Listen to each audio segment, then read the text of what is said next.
Hi, my name is Jeremiah Wood and I work at Brenton Engineering. On this case packer, we have two styles of photo eyes here. We have a retroreflective and we have diffuse. This is an example of a retroreflective eye. It correlates with a reflector, and if you block that beam, you will get an indication on the sensor.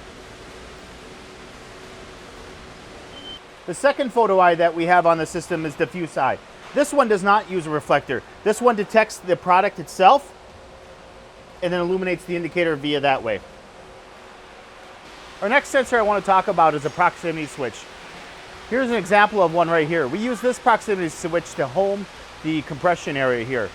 If you notice here, as the metal gets closer, that's when it truly indicates the sensor there. That's what makes this such a good homing sensor.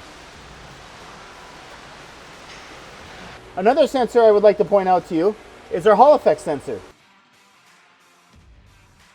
It detects the position of an air cylinder using the magnetic end rod. I hope you enjoyed this video, but I'd like to remind you that we also offer parts and service to keep your machine running at peak efficiency.